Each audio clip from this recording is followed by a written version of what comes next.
Welcome to the Boat Galley Podcast.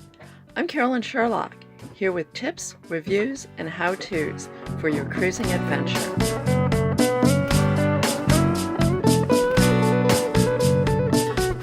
This episode of the Boat Galley Podcast is sponsored by Infinity, the most trusted name in woven vinyl flooring in the marine industry. Since 2008, Infinity has offered boat owners premier flooring options proven to withstand even the most demanding environments. Each of their products is equipped with UV-stable fade resistance and antimicrobial technology, giving them both durability and style that can't be matched. Thinking about kicking carpet to the curb? Make the switch to Infinity and see the difference true luxury makes. Use the coupon code PODCAST for 50% off samples. Slow down, slow down. Over the years, I've gotten lots of questions like this one. I'm confused about the whole cardboard thing. Everybody says don't bring cardboard on the boat, but lots of things like facial tissues and boxed wine come in cardboard. I can't take those items out of their boxes. Help me, please.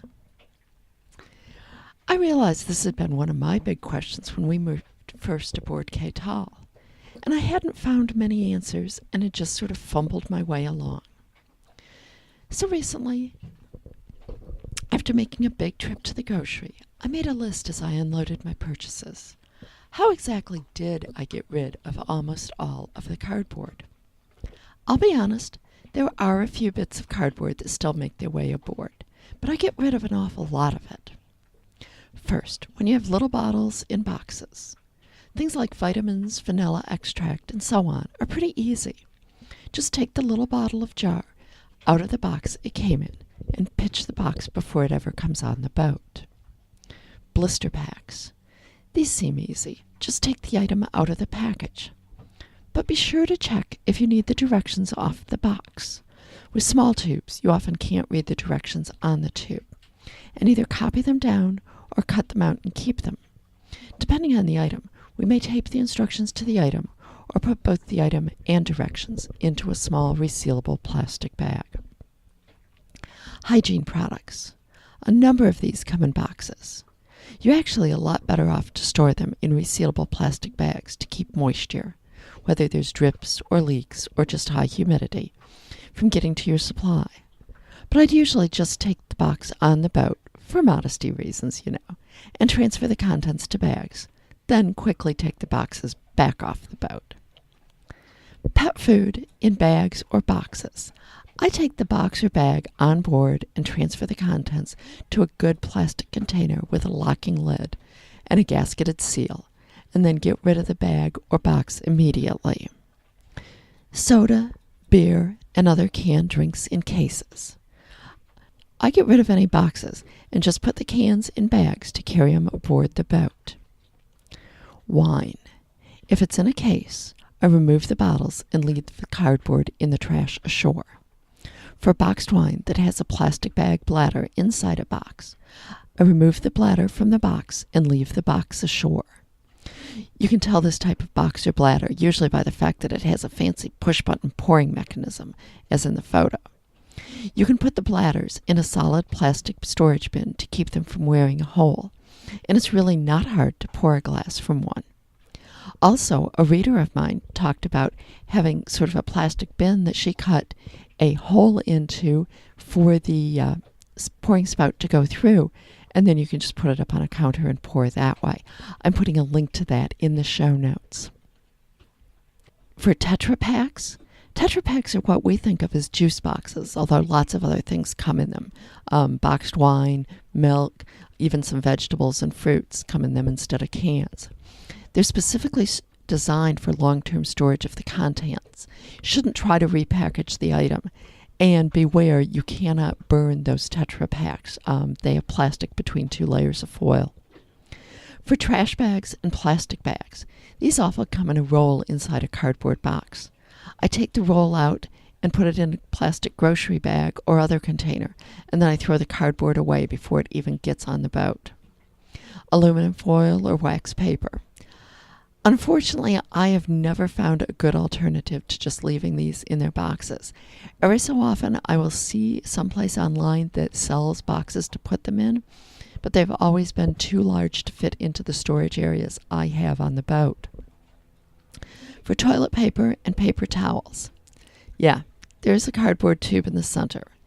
And nope, I've never really figured out how to avoid it. The best that I can suggest is to check various brands, choose the rolls with the most sheets. That will save a lot of storage space too, as some brands of toilet paper are extremely loosely rolled when you're in foreign countries. I've seen some with only 60 sheets per roll. At the same time, I've bought rolls with 500 sheets. And as a side note, we tend to use a few pieces of toilet paper as a replacement for Kleenex, so I didn't have the boxes for that. Pasta, rice, and couscous. They almost always come in boxes. I take them on board in the box and immediately transfer them to a plastic storage container, and cut the directions out of the box and tape them to the container. Be sure to toss a couple pieces of bay leaves in with them to keep weevils away, but then take the boxes ashore immediately and get rid of them. Cereal. Most cereal comes in a plastic or waxed bag inside a box, and I just pull the bag out of the box and leave the box ashore. Sometimes you can buy cereal that's just in a resealable plastic bag, which eliminates the box problem together and is often cheaper. With both cereal and crackers, I put a bunch of the bags together in one storage bin in a location where heavy stuff can't fall on top of it. For crackers that come inside wax paper sleeves, I'll put several together in one resealable bag, or they'll be quick to pick up moisture in the air and then they get stale. Box mixes. Most of these have liners inside the cardboard box. Either write the directions on the inner bag or cut them out of the box, then put the liner and the instructions inside a resealable plastic bag. Again, I also put a bay leaf in there as protection against weevils. Be sure to label the contents so you know what's what. In addition to all the galley stuff, beware of cardboard from other sources and try to reduce as much of it as you can. Things like spare or replacement parts, tools, galley equipment, and gadgets all tend to come with cardboard. Sometimes we just don't want to get rid of it. Either we needed to keep the packaging in case we needed to return the item, or in some cases the boxes and packaging were really the best way to store the spare parts. In those cases, if the item was small enough, I put the whole thing in a resealable plastic bag or vacuum seal it, figuring that if there was no fresh air or food, any critters inside the cardboard would soon die. Some larger items, like our spare bilge pump, we just couldn't do anything about. We just had to accept the fact that we had some cardboard on the boat. And even though it's not cardboard per se, we also learned to watch out for books from book exchanges that didn't have a lot of turnover. More than once, they were serving as home to numerous bugs. I learned to put them in plastic bags and give them a squirt of bug spray, then leave them in the bag in the cockpit overnight. With more and more boats carrying their books digitally, whether on a Kindle or an iPad, for example, using a Kindle app, this might be less of a problem from some people, those with e-readers, but more of a problem for others, as books sit longer in exchanges with fewer people reading them. Whatever you do, be particularly vigilant, and if you start seeing bugs on the boat, use plenty of bug spray and other bug deterrents like the traps and so forth. Get rid of bugs immediately when you start seeing them, and then you never will have a bad infestation. Thanks for listening. If you like the show, please be sure to subscribe in your podcast app. Just search for the Boat Galley Podcast. And reviews are always appreciated. Until next time, then. Slow down, slow